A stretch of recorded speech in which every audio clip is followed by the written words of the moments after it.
Hey there, Yuris here, and welcome to Community Life. Here we talk with amazing humans from the community world about their life journeys and learn from each other. Today we have a conversation with Patrick O'Keefe, a digital creator with 20 plus years of experience in online communities, a happy father, and author of the Managing Online Forums book, a sucker for dog rides that move through physical spaces, and a Community Signal podcast host who lives in Hollywood. So, hello, Patrick. Hey Yuri, thanks for having me. Super happy to finally meet you. After all the scheduling we tried, we finally here, and I'm happy that you found time. And the first question, what is one moment you like the most in the greatest night in pop Netflix documentary? There are so many great moments, and I was careful not to spoil too many. But if I had to pick one, um, I think one funny thing that I've realized from watching it is just how much people respected Kenny Loggins, who is a great singer, of pop music and especially well known. He's sort of the king of, I think his nickname was the king of movie songs. But he did have this run of incredible movie songs in the 80s. Um, Songs for Top Gun and Caddyshack, I'm All Right for Caddyshack, Playing with the Boys, and Danger Zone for Top Gun. And just an amazing run. And I've always, he's got a great voice, always liked him. But as they tell stories, you get the sense of sort of this, the way their dynamic they had, these 40 or so, at the time, top of music performers, Michael Jackson, Lionel Richie, Bob Dylan, Stevie Wonder, just legends.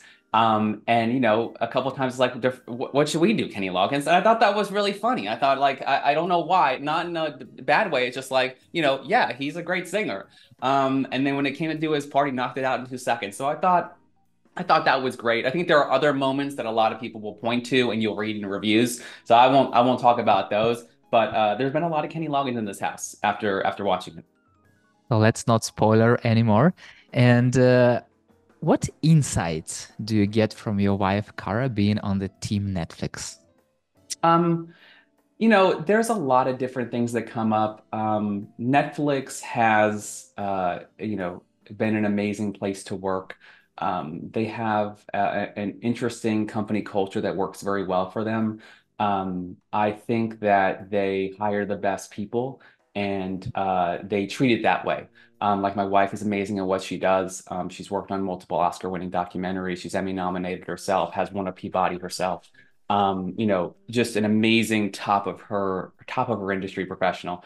And yeah, I mean, Netflix is really interesting. They sort of have this mentality of we're all pros, we're all stars here. I really don't like when company leaders call employees a family. It's a Hmm. sort of a personal thing. Not a big fan of it. I'm not going to go punch anybody who says it. But when I hear that, I've had it said to me at companies where I knew I was underpaid, where I got 10 days of PTO a year. And if we're family, then I want more time with mine, and that's never more true than it is right now. So I think Netflix has a real honesty in how they approach those things. That's really good.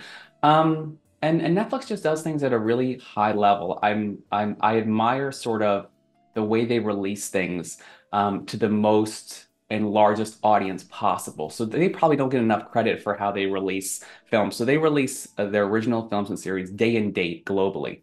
So wherever you are as a customer in the world, and they serve a lot of countries, it's like 100 something countries, it's available and you can consume it, meaning it's got dubs or subtitles. Also, the work they do around accessibility, audibly described content is sort of industry leading, and it's rarely talked about. I remember when I was at Warner Brothers, HBO Max had just launched to 30 countries, and everyone was like, wow, and that's great. I'm not taking anything away from it. But I'm like, Netflix is already absolutely amazing in 100 plus countries.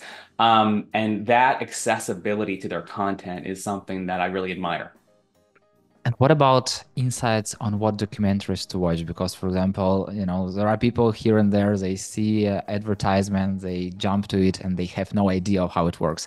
You basically have an access to kind of backstory process. So, what is the difference for you? I I watch almost everything that my wife works on, and I think people have, as you read online reviews of things, you tend to pick up trends, and people have sort of notions of like how the film industry works or how Netflix works. And it's always funny to me because like Netflix has amazing people who are identifying really good documentaries, and then they're empowering filmmakers to tell stories.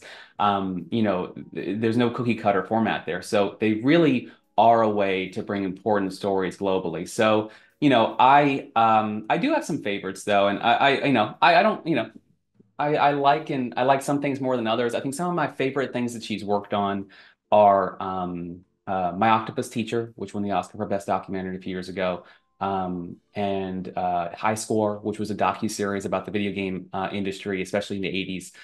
That was really well done. And Challenger, the Final Flight, about the NASA tragedy that occurred here in the 80s, where the Challenger blew up after taking off. And they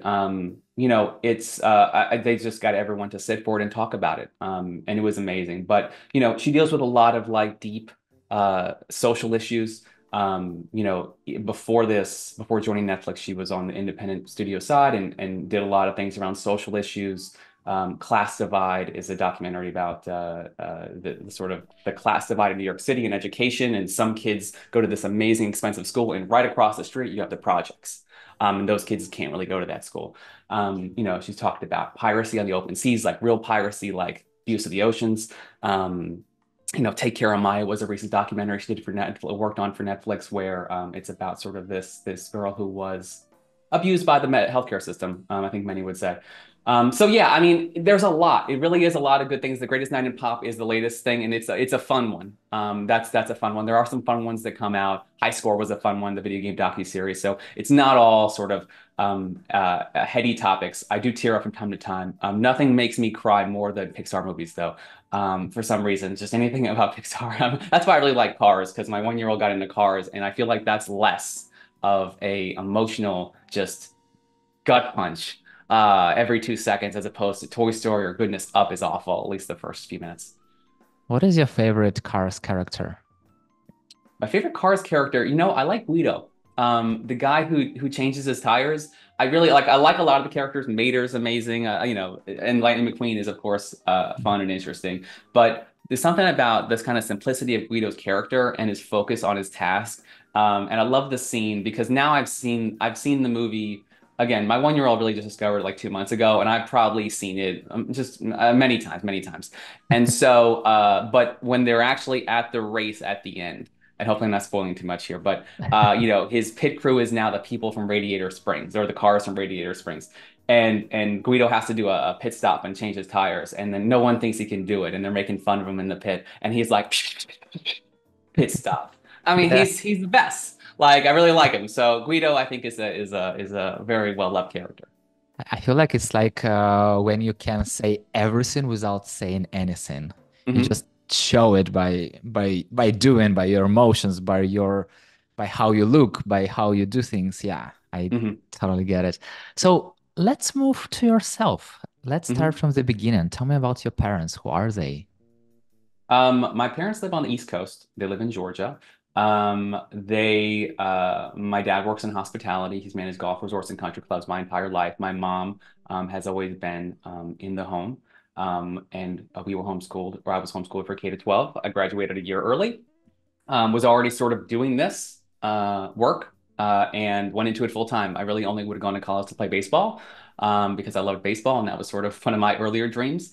And yeah, I mean, I had really good parents. I think to me, um, uh, I think that I give two examples. First, I'm the oldest of three brothers. And I think music is an interesting way that parents sort of pass something on to their kids, or their taste of music. But I also think that some people are too afraid isn't quite the right word, but they really want their kids to have their taste in music. Mm, And so I've seen posts online, they're like, I'm so relieved that Johnny listens to these music. I listen predominantly to rap and hip hop with a mix of things, obviously Mr. Kenny Loggins. And my middle brother listens primarily to rock music and punk. And my youngest brother's into like dubstep and dance and electronic music. And we were all sort of encouraged to find our own things. And I think that's sort of the best that you can do. And in my case, I was a teenager on a computer at all hours. And I know that they didn't understand always what I was doing, but I never felt like I was being judged for doing it, or that I had to leave by a certain age, or, I needed to do something by a certain date, or I have to go to college, or get out, or go do this. Um, I think maybe not all parents have the privilege to be able to provide that environment. There are a lot of factors, and I don't want to judge anyone, but in my case, having that flexibility and freedom was important and ultimately led me down this path where I discovered online communities and, I can do all the business stuff all day, talk about ROI, analytics, and all those things. And I do, but I think online communities are something that have given me half of my closest friends, people I met in online communities. They've given me a career in there, how I met my wife. So ultimately, they've changed the arc of my life. So, I have 11 years old, and when I was growing up, I Mm-hmm. also spent a lot of time behind the computer screen, definitely games, definitely internet, and parents didn't understand, but they always like, oh, you playing your games again. Like, why don't you Mm-hmm. go and play on street or something like that? And I'm Mm-hmm. and I'm trying to, my kid is playing a lot of games for sure on his Mm-hmm. iPad, and I'm trying to find like good angles because he connects with people. He Mm-hmm. improves his communicational skills. He improves his strategical thinking skills, and a lot of it's a lot of improvements and a lot of learnings during those video games. Mm-hmm. But how did your parents approach you in that way that still, even though they didn't understand you fully, they didn't make you feel guilty for that? I think they didn't be like classic 80s TV villain parents, like, or movies like, I don't know, Ferris Bueller, you got to do this. It's like, it's maybe that reference is dated, but like, yeah, I mean, I think it's just being open, and giving me good tools to navigate the world. So, I mean, online, there are all sorts of dangers. Certainly, bad things happen every day. But I had a good, like, fundamental understanding of, like, well, you don't give strangers this or you don't send anybody this. And so, even though I was we got online when I was 10, Hmm. 8. I think we got on. No, we got online in 95, so I was 10. I navigated the internet just fine. And I played games, but on my computer, I was moderating content at 13. So I was playing different games. No, I used to like to play Tiger Woods 99 on my PC, but I was generally a console gamer. And even though I have a PC now that I'd like to do some gaming, I still am a console gamer. But to answer your question, I think it's just sort of an openness, understanding, not rushing to judgment on things. Everyone's imperfect. I'm imperfect as a parent. But just being open to the experiences that come, making sure I'm safe, but also making sure I have sort of the freedom to play and figure things out for myself. Who introduced you to hip hop? I want to say I introduced myself, which means probably radio or TV. MTV was, obviously still a powerful media brand, but back then there was music videos, and they were very much more prominent than they are now, at least on television. You had to sort of a more controlled audience, less options, less channels, etc. No YouTube, and so honestly, I think it was just hearing it and liking it, and liking certain songs, and then I bought the clean versions. That's what I have. I had the clean versions, but again, to my parents' credit, like it wasn't like you can't have this or you should be listening to this. It was okay. I just you know what you like. You listen to it, you see it, and you decide. And so that was it. But it would have been sort of radio or TV. How hip hop influenced your life? I think that it, certainly gives me inspiration like music does for a lot of people.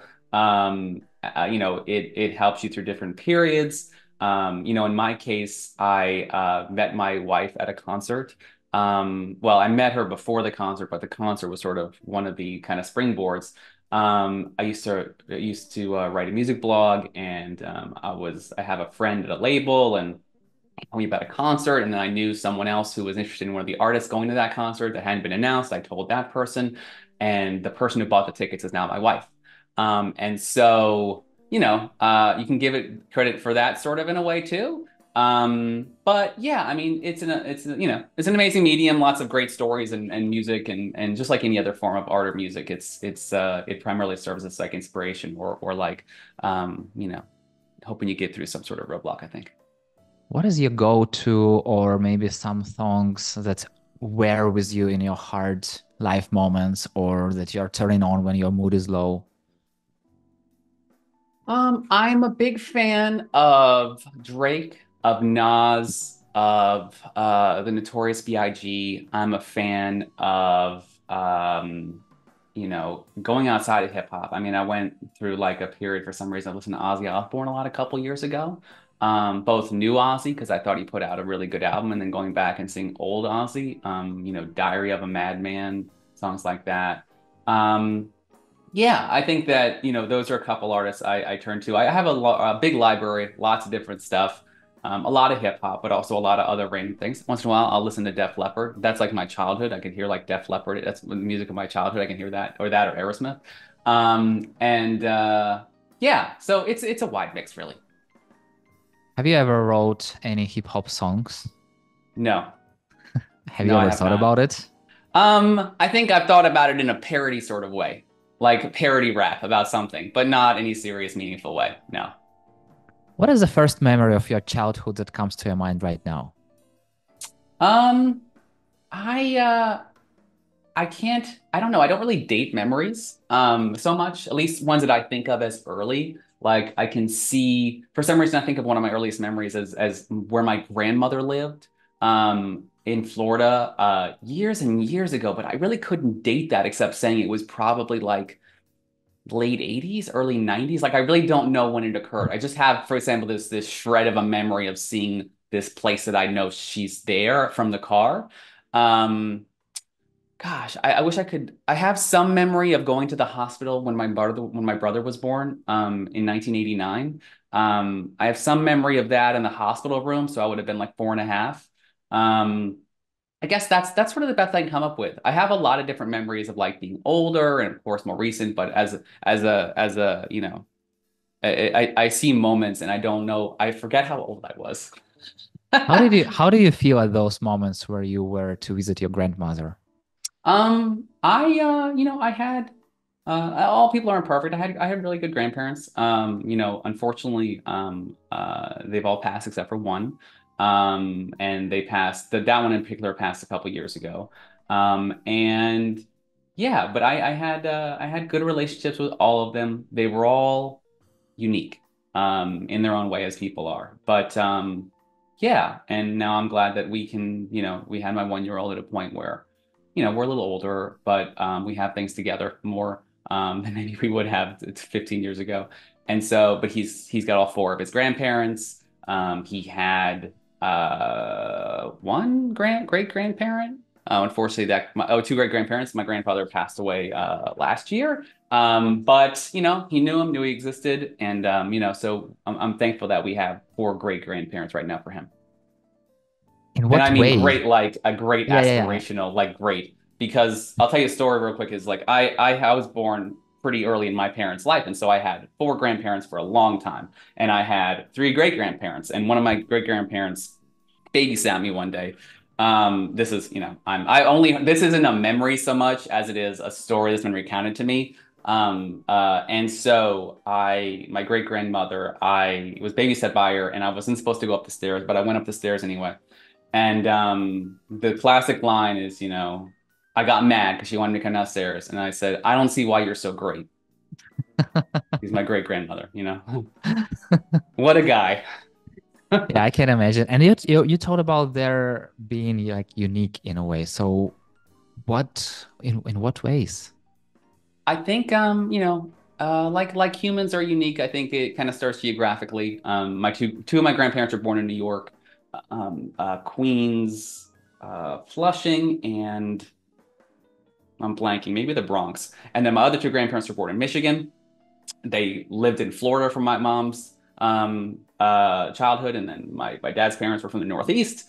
And I think there's some regionality that factors into that. There's also they did different things. My one grandfather's into golf, my other grandfather's into going to garage sales. They're just unique like humans are. They have different approaches. But once you know how to navigate those situations and the relationships, then you can really kind of enjoy them for what they are. Who gave you best Christmas presents? Santa Claus did. What are So you what are you talking about? Yeah. exactly, exactly. Sorry. No. Best Christmas present, like what stands out? I don't know. I was very fortunate. I received we were very fortunate and privileged. And we had a Christmas was always an event, and my birthday is about a month before. So thankfully far enough off to be its own thing and not be rolled in. Anyone born on like December 20th probably feels the pain of being rolled into the Christmas. Um, Gosh, I guess maybe Nintendo consoles. We used to get them as Christmas presents. Like I got the NES probably like 5 years after it came out, just because I was a certain age, I wouldn't have been able to play it. Um, those are really great gifts. I think I don't know if it was a birthday gift, but one of my favorite things we did was we went to New York one year. We lived in New Hampshire, and so it was a couple maybe like 5, 6, 7, 8 hour drive, and Home Alone 2 had come out. And, it's still one of my Christmas movies that I watch every year. And, one of my favorite movies in that kind of genre. But in the movie, he stays at a certain hotel. He uses the talk boy that you record and manipulate your voice with. So, like, we kind of did that trip. So we went to the hotel. They had talk boys. It was a real product. I still have mine. It's in amazing condition. And I love having it. It's a great sort of piece of pop culture history. But like me and my brother sat in the back seat and like recorded voices and like manipulated them, and it was a fun. It was a good trip. We also saw a Yankee game. We're big Yankee fans. And it was a game that didn't count because it ended 1-1, and they said the stats count, but the game doesn't, and they replayed it. Except for that moment, how did you use this tool? Um, I feel like it had a really short window. Excuse me, really short window of like active use before Hmm. it was sort of put aside, which is probably why it's in great condition. But for a while, I mean, I think it's just like recording different things. I mean, being a young child at the time, right? You're probably I think I did like um almost like a sports news thing or something like that. A podcast. And so, I did a podcast for my audience of one, and a little radio broadcast and things like that, and recorded what was going on. So, yeah, that was the best podcasting tool available at the time. So that's what is your podcasting backstory. Got it. Yeah. What was the hardest part of having a green wedding without using electricity? The hardest part was it wasn't our choice to do it that way necessarily. So, when I made that post this year, because our anniversary is January 20th, it was a 3 year anniversary, and we got married. If you Google height of COVID, it says December 2020, January 2021.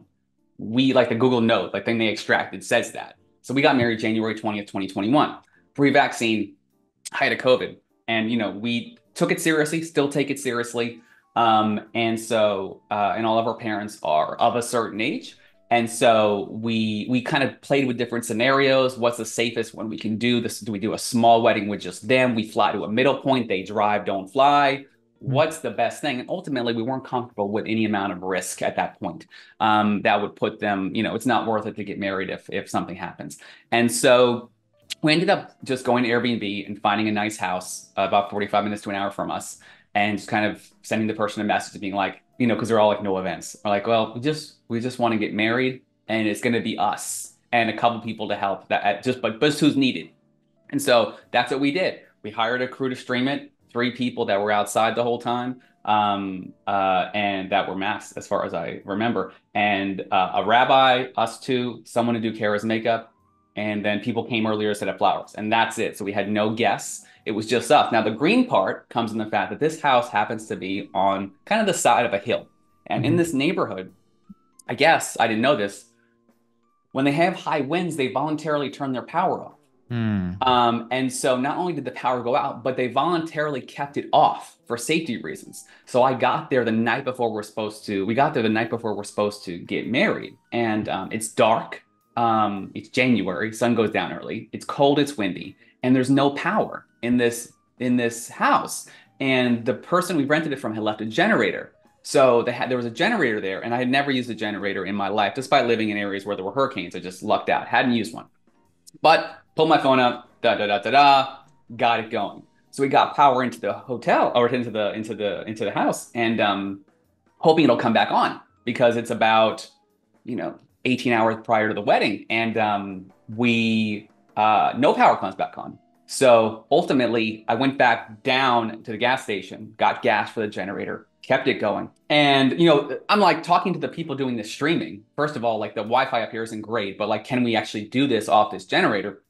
But we got it done. I kept the generator running. I kept it full of gas. I was sort of the wedding planner. We didn't have like it was me kind of doing getting things done that day. And hey, it worked. It's a good story. Power came back on. We did a Zoom call, I think it was post, and where there were like best man speeches, made up honor speeches. And as my sister-in-law was giving her talk, was talking, the power came on. So it came on just like an hour after the ceremony finished. So yeah, it was unintentionally green in a sense. Not much electricity was used that day. Tell me the backstory of you, Kara, and Ghostbusters. Yeah, so there's a lot of things. I mean, obviously, I have this proton pack behind me here from Ghostbusters. But if you were to visit our apartment or spend a lot of time with us, you would likely see Ghostbusters in some form or another. It's a movie that's I think it's her favorite movie, and it was that way before we met. It's always been my favorite movie. So when we actually met, you know, we realized we had a number of different things in common, as you do. And that was one of them. And it's a very strong like thing we have in common to the point where our second date, because we were distant. So I was in North Carolina, she was in New York. So that was a drive I made many times. It's what is it? Just 17 hours round trip, I think, 8.5 each way. And I did that like a dozen or more times. But our second date was in Virginia, and we went to see Ghostbusters because they had put it back in theaters for that night. So I snuck in some of this ecto cooler from Ghostbusters. We had that in the theater, watched Ghostbusters. But I think the kind of the biggest sort of example of it is that when we got engaged in December of 2019 on Christmas Eve, just prior to COVID sort of hitting, it was in front of the Ghostbusters Firehouse in Lower Manhattan in New York. And I had actually the editorial lead on my podcast at the time, Carol Benovik Bradley, who works in community. She came out and sort of hid over here so we could get some good photos. I had a lot of our family was there because a lot of Kara's family is based in New York, and my family happened to be visiting New York. Um, yeah, I mean, I'm looking over to the right. I have a Ghostbusters rug that I got as a gift for all of us for the last night of Hanukkah. That's probably gonna go in my 1-year-old's room. He likes Ghostbusters. He watches Ghostbusters, which is very funny. And yeah, so it's ever present in our lives. What else equipment do you have at home? I mean, we have a lot of stuff. We are fans of pop culture. We have a lot of books.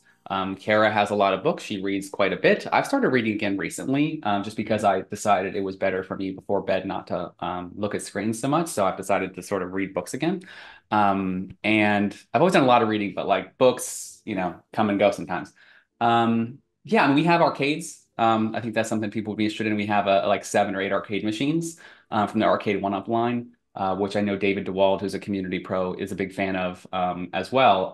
But we have Rampage and The Simpsons and Marvel All-Stars and Golden Sun and NBA Jam and one or two others. And they each have like 3 or 4 games in them. So we have them in our living room, kind of off our living room, so we can, you know, they don't get played as much as they probably should, but that's our ambiance, that's our aesthetic, is arcade machines and similar. How did your arcade machine story start? You know, the way that we got the first one was because when Kara and I were dating, and this goes on for like I don't think this is a community builder thing, but this is just sort of how I approach things. I try to keep things in mind for people. Like I try to remember things. And, you know, when you're dating someone, obviously that intensifies even more. You know, you're trying to remember sort of all of their things. And I keep docs. on my computer of things. And, you know, as people tell me things, like I don't have to ask the question, they just share something. And she had told me once upon a time that Rampage was her favorite arcade game. So when Arcade One Up came out first, and for those who don't know, they make sort of more affordable three-quarter size arcade machines for the home. So you know, an arcade machine usually costs like, gosh, 7 to 10 grand. So that's not really in our budget. But the Arcade One Up ones can cost like 299 or 399, and that's in our budget. And so when I heard about that, I bought it. And we were already living in California at the time. We had both moved across the country. She was recruited by Netflix, and I moved 6 months later to follow her. And so when I heard that was coming out, I bought it. I pre-ordered it, and then I just threw a sheet over it one day, and it was just a most surprising moment. I think one of the more surprising moments in her life, I think. But that's how it started. Is like that was a perfect first machine to get. And from there, we kind of picked up a few others. My brother gave us the Simpsons one for Christmas, I think last year or the year before. But we're at the point now where the space we have and the arcade machines we have are about correct. And so I don't think we could support any more, even if additional ones come out. So we need to move to a bigger space. What is your favorite one? I think the one I have personally played the most is NBA Jam. NBA Jam, it has NBA Jam Tournament Edition, I think, as well as NBA a third NBA game, Hang Time.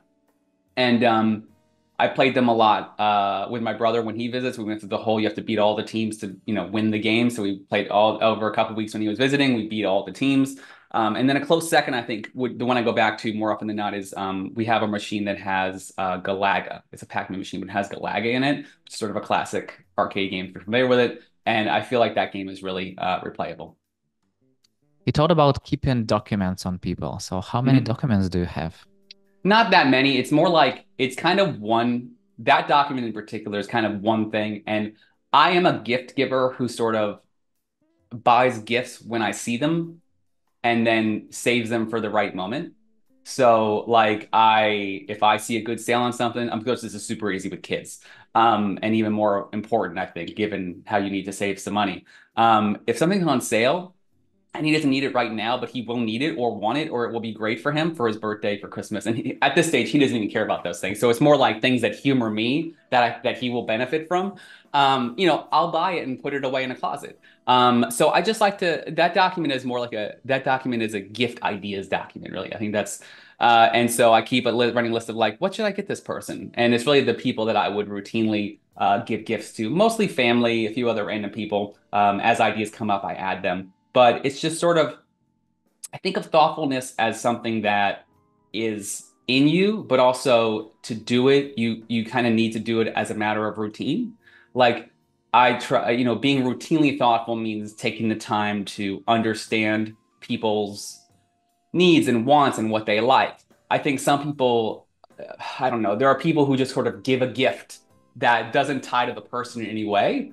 And yes, it's thoughtful, but it's if you know that person well, it's probably not as much time as you could have spent on it. So it's just a hack for me to save some time and know exactly sort of these people like these things. And this is also what I have because the downside of buying things throughout the year when they're on sale is that sometimes you don't necessarily remember everything you have. So I also Yeah. have that here as like, okay, it's my brother's birthday coming up. Well, we already have something for him. Great. You know, and kind of taking it that way because, you know, we also have a run of birthdays in our family that's very tight in July, where it's like 6 people have a birthday. And then Mother's Day and Father's Day is just before that. And it's like I try to do something for everything. And it's like there's that tight window where it's like there's a birthday every week. And it's like trying to find things or make plans for things. You know, you want to do it right. So I think you know, it's just a matter of it's just how I approach that one particular part of my life. No, it's so fun. I've recently talked to Rusi Berber, and she also has 1 month of continuous, not even once, like the whole summer of continuous birthdays coming Mhm. in her family, and it's really interesting. And also, is there one thing that you wanted to receive as a gift? So something like you didn't want to buy it yourself, you wanted somebody to give it to you, but that nobody still didn't give you. To say to say no is it's not like I have everything in the world. I'm just sitting on top of it. It's a really like um, I don't know, pig-headed answer in a way, but I don't know. I think that my ass, I'm sure there are ass there as a kid because I used to get the J.C. Penney catalog, right? Which is if you're a kid of that era, you know what that means. Its catalog came with amazing toys and things in it, right? Amazon's tried to kind of do their own version in the last few years, but it's so much smaller and it's not the same. So, you look at that catalog as a kid and you're like, circle, yeah, I need this, circle, circle, circle. Yep, of course I need these, like circle, circle. Um, I can't think of anything in particular, which I think it doesn't mean that I got everything I wanted because I didn't. It just means those things weren't important. And so yeah, there's nothing that really pops out to me.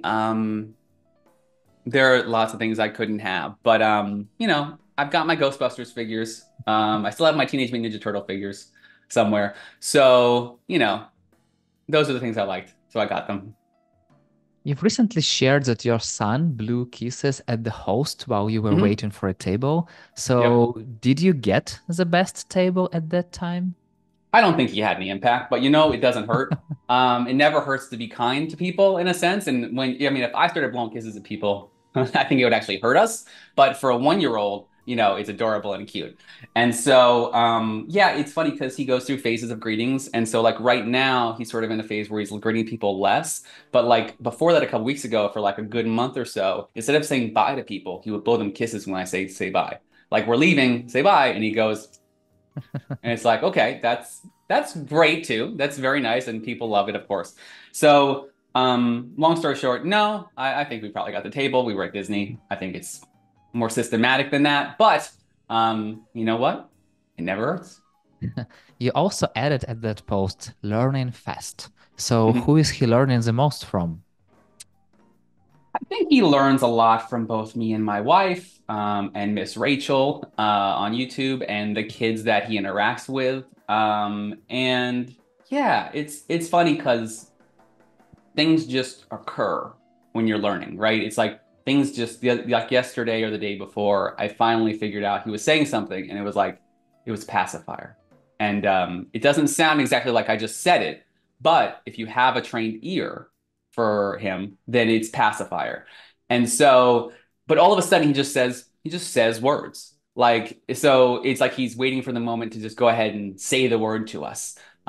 He says Ghostbusters. He says cars. Cars is a very clear word, both in the sense of the film and in the sense of what's on the street. He loves cars. We drive by. It's like a movie outside, with all the cars on the street here in Hollywood. And yeah, so I think he's learning from everywhere. Everything is an input, and I think it's. I had this moment with my youngest brother that I really enjoyed when I was a teenager. Just the sense of like, what is that? And not knowing what something is and asking. And so I think that'll be fun to go through with him as well as he grows, but not in any rush. And how do you learn? I've atrophied at this point, I'm old. It's No, I mean, enough. I Enough think, is enough. yeah, enough's enough. Like, no, I think I learn, like probably a lot of people learn, which is, and one of the benefits of homeschooling is sort of the flexibility of the education, sort of how you can serve that education, right? It's not the same for everyone. Um, I think I just I'm a const I think we're all constantly like inputting information. It's unavoidable. Even though I've kind of cut down on it more recently, and I think it's healthy for people, especially people who do our work, to sort of shut out. I mean, I don't really read anything that people write so much about community these days. I pay attention to a few particular people, but like overall, like it's a lot of noise, and it can take you in a lot of different directions. And so I think just as I navigate through life, as I meet people, talk to people, as I see examples, as I do things myself, I'm always learning. Like I'm just always learning. There's not so many, and I don't have as many opportunities now to go say, I'm going to take a seminar or whatever. And I think those are great. And I think that's a great way to learn and to get certificates or to take a quick study or to do something. But we're always kind of learning from examples and sort of how people do things and also examples of how not to do things. I think are super powerful. One of my sort of earliest community learnings that I go back to is so when I was moderating content when I was 13, it was for a sports community that wasn't mine. It was someone else's. And I moderated there for a couple years. I had a few thousand posts. I was probably the most active moderator. I was a senior moderator. And I think in my time, the person who managed the community never said thank you one time to me. And it really Mm, stood out to me, even as a teenager, that it doesn't like it was so weird. And I think that's part of my upbringing and part of just whatever, but also it sort of put this thing in me that I thank people all the time, and a lot. And to the point where maybe it loses some meaning, maybe sometimes, but like ultimately I'm ending the conversation unless I really didn't like you, with a thank you. And now so we know. Okay. every time I talk to my moderators, because I have volunteer moderators, I still run a small independent community. I have paid teams. I've had teams as big as 8. And every time we talk, I'm thanking them for their work. So I think that's better. I think it's better to thank people too much than to Mm. not thank them at all. So that's sort of an early lesson for me. Is it more like a habit for you, or do you mean it? I mean it. To say otherwise would really cast me in a bad light, wouldn't it? No, I mean it. I really do. I think that because the people I'm saying it to, I say that saying it a lot waters it down, but I'm not sure that's even true. Like I say, I don't know, you go to the grocery store, right? I have a grocery store downstairs. I go to the same grocery store once or twice a week. I see the same people. Every time I see them, I thank them. I mean it because like they're providing a service, they're helping me with this, they're doing that. I don't think that if I stop saying it, they would think, well, he still appreciates me. I think maybe they would think he had a bad day or he has a 1 year old, he's running around. Why was he a little quicker today? And give me the benefit of the doubt because they know me. But I think that it's important to reinforce that you appreciate people in a way. I mean, it's the same way I end every call with family by saying I love you. And I think I mean it, but it's also routine. And if anything were to happen, it's how I would want that interaction to end, right? Yeah. Yeah. And you told that you are coming back to books. So what is the book that you are reading at the moment? Right now, I'm reading a book my brother gave me. There was a show on Netflix, a series called Fall in the House of Usher. Hmm. It was about, well, there's one particular Poe story that has that name, Edgar Allan Poe. But this series by Mike Flanagan was really a mix of Poe stories, and they touched on different ones, with some showing up more than others. And so I saw that, loved it. Sean, my brother, big Poe fan. We visited Poe's grave actually once together, years ago, and he sent me this book. And so I'm kind of working my way through it because what it does is it includes every Poe story that was somehow referenced in the show. And I've never Mm. read Poe. Beyond, well, I'm sure maybe I did in school and whatever, forgot it. But I've never really read it closely as an adult. And so I'm sort of working my way through that. And that's good. I'm also working my way through a manga called Moriarty. It's about that the Sherlock Holmes character Moriarty, but it's sort of like it's a different lens of it.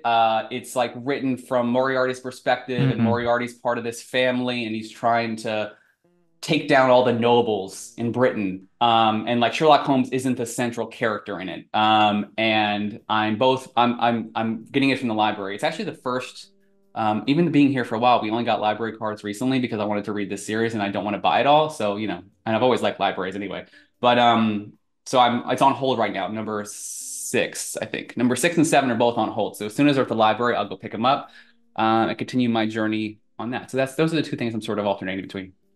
How this book about Moriarty changed your view of Sherlock Holmes? It hasn't. I've consumed a lot of Sherlock Holmes media over the years. The Robert Downey Jr. films, the Benedict Cumberbatch show. I've watched some of the old, I forget what you call them, but the shows from like the 40s, maybe the ones with Basil Rathbone. I think that's how you pronounce his name. He has a star on the Walk of Fame here, great actor. And I've listened to audiobooks read by Stephen Fry. I've consumed Holmes in like all different kinds of ways, and yeah, it doesn't. It sort of casts him as sort of a Moriarty is as brilliant as he is, which is sort of the case anyway.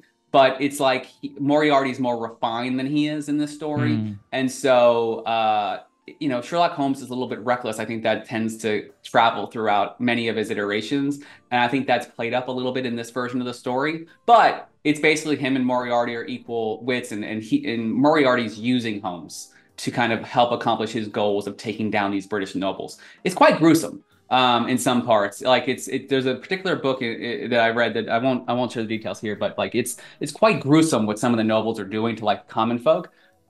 So you start definitely rooting for Moriarty. I think he's more of a good character in this book, if anything.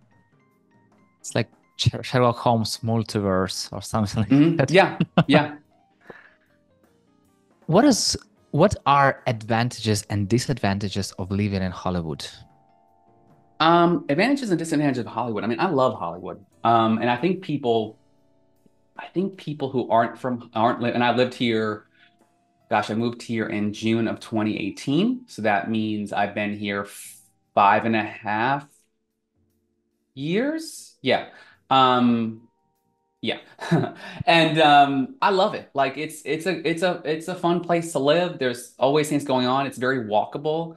It's I live right in the heart of Hollywood and it's fun. I think California as a whole is a great state with incredible diversity, both in people, but also in cuisine and also in geographical difference. Like I look outside and I can see mountains. Like, and I can drive 45 minutes and be at the beach and see mountains. And then I can drive 2 hours this way and be up in a ski resort. I mean, there's the California Challenge or something they say, you mountains and beach in the same day, like you surf and you ski in the same day. It's an amazing place. I think politically, it generally agrees with me. And I kind of like where it has headed. I think people give it a bad rap for all sorts of reasons. I think if you're watching a sort of Fox News broadcast, they tend to focus on homelessness, and we have a serious homelessness problem here in California. But the difference between California and some of those other states is that in California, we vote to tax ourselves more, to give people money to find solutions. Where literally we vote on things and then we say, yes, take more money from us and figure it out. We want there to be a solution. And I think that so I don't know if I call that disadvantage as much as it's just sort of a perception thing from other people as like Hollywood is this or California is this. And it's like, it's just people like anywhere else. But I love being in Hollywood. We're close to Disneyland. We love theme parks. The food out in Los Angeles is amazing, amazing culinary scene. Disadvantages. I mean, a lot of people would say cost of living. I think that's a disadvantage in general, just because it is more expensive to live out here. Some would counter and say like that's because a lot of people do want to live out here, and there's only so much land, so it is expensive to live out here. We could get more for our money in other states. I mean, I've lived in Florida, Massachusetts, Mississippi, North Carolina, and New Hampshire and California now. This is my sixth state. Those are all very different kinds of states, going from the deep south up to the northeast and now on the west coast. And I love everywhere I've lived pretty much. I probably wouldn't go back to Mississippi. That's the one that I probably didn't enjoy as much as the others. But California is amazing. I mean, the climate's amazing. People talk about the weather, like it's real. It's real out here, the weather. It's like it's most of the time it's like the sky is blue. We're in the rain season right now, and I love rain, but we're in the rain season right now, and it rains for like a month or two, and then it won't rain for like 6 months. Like you just go outside, you don't think about weather ever for like 6 to 8 months. It's nuts. But yeah, I feel like I didn't answer the disadvantage point very, very well, but I think that the cost of living, the competitiveness of the housing market out here. We tried to buy a house a while back and just it fell apart because of inspection, but like it's very competitive, it's very expensive, and so that can kind of wear on you. But there are good values to find. It just sort of takes longer to find them. So yeah, that's my rambly answer. And how do you feel while having an earthquake? I'm used to it now. It's another really interesting thing about being out here that's like the weather that you don't realize it until you get here is like they have earthquakes are all the time. You don't feel all of them, but if you look at like the monitor for earthquakes, it's like they're happening. And it definitely has happened probably half a dozen to a dozen times where there's a meaningful shake. I think the worst one was like last year. Again, no damage to anything, but it was like things were moving, and I was like, "Huh, this is an earthquake." Stand there for a second. Is baby okay? He's asleep. It's like so it was pretty interesting, but it's one of those things where the first and second time I was like, "Wow," and then after that, it's sort of like, "Okay, that was just another sort of thing, and it happens." And yeah. Do you supposed to go outside while having an earthquake? I think you're supposed to stand in a doorway or get in a bathtub sort of thing. I Mm. think if you're outside, you should probably just, and in an open air area, that's fine. You could just stay there. Unless the ground opens up, you're going to be okay, probably, as long as you're not standing next to any trees. But yeah, I think hopefully that's not the wrong answer. But we haven't had any real catastrophic weather events out here. Hollywood's sort of a interesting spot because like people think about wildfires too with California, but to have wildfires, you kind of have to have a lot of greenery and a lot of dry greenery. And like there's parks around here, but it's pavement. So we're not going to have any wildfires in this part, but people still check on you kindly. When there's things going on in California, there's a wildfire. It's like once it hits the asphalt, the fire stops. Like those people up there have a serious concern, and it is sort of worrying, especially when you're looking at where to buy a home. You think about those things. But as far as those of us living in Hollywood or downtown LA, like we're sort of safe. I think an earthquake or maybe floods. If it rains enough, people Mhm. aren't used to rain out here, then it can cause an issue. That's pretty boring stuff, though. How do you feel when see another Patrick's pub, restaurant, or any other place? I love it. Who wouldn't, I have a friend, his name's Tanner Smith, and he was a moderator for me at phpbbhacks.com years ago, and now he's a really amazing engineer for Apple. And I came across a restaurant once named Tanner Smith's, literally his whole name, and I had to send him a picture. And now anytime I run across a Tanner's, I send him a picture, even if it's just Tanner. Yeah, I love it. And now having a son named Patrick, and my father's named Patrick, my grandfather's named Patrick. It's not the sort of that sounds like a royal family thing or something like that. None of us are juniors. There's no juniors or thirds or fourths. Everyone has their own unique middle name. But yeah, I like my name. I'm happy I got it. And so when I see it on something else, I find it funny. Have you ever thought about opening your own pub? Not seriously, I don't drink. So it would be weird. I mean, maybe that would just make me an incredible business person, actually. Because the way a lot of bars and restaurants and country clubs, and I know this from being around that business my dad's worked in, kind of get in trouble is they kind of give away the bar, overpouring of spirits and liquors and things like that. And so it's, overpouring can cost a lot of money and ultimately put someone in financial trouble. So maybe I'd be great for that because I don't drink. And I would just be like right on the mark of like, okay, this is the pour. Yeah, restaurants are a tough business. They really are. And it's not, yeah, it, it's tough. So I have a lot of respect for people who actually give it a shot and pull it off. What is your favorite non-alcoholic drink? Um, I drink a lot of things. I drink a fair amount of seltzer. I drink some of the Trader Joe's low calorie lemonade. I like that a lot. 40 calories per 8 ounces. And I drink a coffee probably twice a day, like a cold brew. I think my favorite thing to drink at this stage, and I like water, might be thankfully I like water because I think you're in real trouble if you don't. Like you need to stay hydrated. Exactly. And yeah, I guess it levitates between like a seltzer and a coffee, like a latte, but flavored. Like it kind of has to be a dessert almost in a sense. I don't do black coffee. I don't do like just a latte. It has to be like vanilla or something else.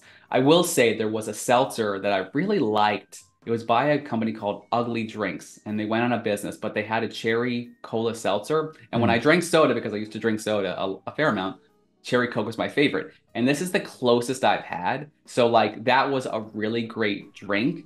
And they went out of business though. And so I hope, or maybe one day I'll have the level of wealth where I'll contact them and say, can I just buy your assets and we'll put it back in production? Because I really, really, really like that drink, and it's a shame they went out of business. So we'll finally have Patrick's soda. Well, I don't know if they had a fun brand. I don't know. I don't know. Patrick, that's not a strong brand, but maybe it could be. How often do you use a phrase, if take it outside, it's no longer secret? I don't think I've ever said that. I don't think I've ever said that in my life. Did you find me saying that in a post somewhere? I'm just curious. You Okay. Yeah. once No, I've wrote that never. is a pretty hilarious phrase. No, I've never, I don't think I've ever had anyone tell me that either. Yeah. Okay. You know, Patrick, I really wish to have the sky as a limit to our conversation, but time is a limit. So let's jump to Mhm. rapid fire questions. Okay. Hip hop concert or Netflix documentary? Netflix documentary. Halloween or Hanukkah? I would say I love both, but I won't do a cop out. I'll take Halloween. We have a lot of fun. What are your favorite color and song? Color and song. Song. Uh, did you say color first? Yeah. Okay, green. And then song, it really moves around. What's my favorite song these days? What am I listening to a lot? It's such a funny thing. It's like there's so many different songs. I like I don't know. I'll say Elevate by Drake. Go If with you were that. a superhero, what superpower would you have? Uh Stan Lee was asked this question and he said luck, because if you're lucky, then everything else sort of works out. And my name is Patrick. So Have luck you helps. seen the movie Luck, animational movie Luck? I don't think so. I feel like you'd like it. Okay. I'm sure I'll get there now. Who do you learn from? Name just one person. My wife. And name two people who I should definitely reach out to and have this conversation with. You should, if you're sticking with community folks, you should, Indeed. I mean, two of the people that I really respect and hold in high regard are Rebecca Newton, who I just had on the show we talked about, and Derek Pawazek. You know, both legends of the work, incredible people. And yeah, and I would say those two. I'll limit myself. Is there one question that I definitely should have asked you but didn't? You could ask me stuff about CNN. I don't know what the question is, but I'm happy to talk about my time there, and it's a really interesting place. You could have asked me to explain the triad, maybe, because that's a fascinating thing at CNN. You Patrick, want to ask it now? explain Go it. ahead. Exactly. So CNN has the triad, and it's a three-headed operation. It's standards and practices, legal, and the row. So the row are the people who approve reporting, anonymous sources, death notices, things of that nature. Your journalism has to be approved by the row. But those three folks, if you need their approval, it's an interesting sort of operation they have to ensure that the things that reach CNN in any sort of way, a product, a news story, something on air, passes their rigorous standards, because everyone makes mistakes, but you obviously want to make as few as possible in their line of work. There was a joke someone said in a presentation: CNN doesn't kill anyone, meaning we don't publish fake death notices. And so, when you hear that, you're like, are we gonna hop in the arena? Like, do I need to put on a gladiator costume? We're going to the triad. Like, what is this? And a lot of people who work in news haven't heard of anything like it. We had a veteran journalist come over from Fox News, and he was talking to staff, and he said he hadn't heard of anything like this. And so, like I said, it's the road. News and standards and practices is fairly self-explanatory, legal self-explanatory. But when you first talk to these folks, you're like, well, they can literally kill your thing. Like, there are products that if you don't get their approval, it just doesn't happen. There's no end around, right? So it's intimidating. But what I found is they were great. Like, I think ultimately, like, they wanted us to succeed, but they wanted to make sure that CNN wasn't put in a vulnerable place. And so my nature is to document things, to write everything down, and to have everything sort of grounded in facts and reality. And they love me. That played well. And I think that that's sort of the kind of thing where it's like you're never in the room until you're in the room. And so, like, when you actually talk to people that are at a high level that have that sort of authority, you kind of get a validation of your work. So you never know what you're capable of unless you kind of reach up a little bit. And even though it's just kind of simple phone calls and conversations, ultimately it's sort of a validation of the work you do. So yeah, that's just the triad's a funny thing. You can Google it. There's stories out there about it. But I get the sense that packaging is fairly unique to CNN. And it's just interesting to read through. Tell me one crazy story connected with you and CNN. One crazy story. I mean, the crazy story that's connected to me is that CNN Plus launched, streaming service we launched for CNN, and I spent 18 months working on. And my son was born on April 20th, 2022 at like 9:33 p.m. By 9 a.m. the next morning in the hospital recovery room at Cedars-Sinai here here in Los Angeles, my phone started going off. And they had announced that CNN Plus was closing less than 12 hours after my son was born on my first day of parental leave. And so I was talking to my team. I just hired two people 2.5 weeks prior. I had a team of four reporting into me and sort of figuring out what came next. So I actually spent more time on Slack and phone that day than I had expected. Zero, as what I expected. But so that's wild because I had all these great jokes lined up about launching two products this month. I launched a Sun and I launched CNN Plus, like two big products in a month. And then they killed one of them. Thankfully, I still launched the most important product. Really, my wife did the launching, but I was there. And yeah, I mean, it sounds like, that's an awful story, but they were, I don't want to sound like, I'm in love with the hostage taker or however you would phrase it, but like they gave us a generous severance. Well, I was invited to stay, but the severance was so good that I ultimately decided to leave. My son had just been born. I got 9 months and I'm like, let's just do that. So ultimately, maybe a blessing in disguise and all's well that ends well. How do you feel about fate? Um, I guess I don't really feel much about it. Fate is fate. If you believe in it, it's sort of where you end up, right?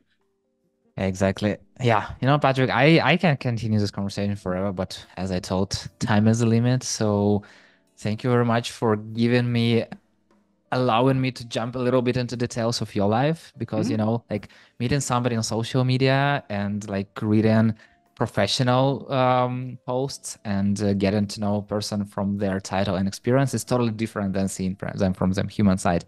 And today you allowed me to get a little bit of your human side, and I really appreciate it. Thank you very much for that.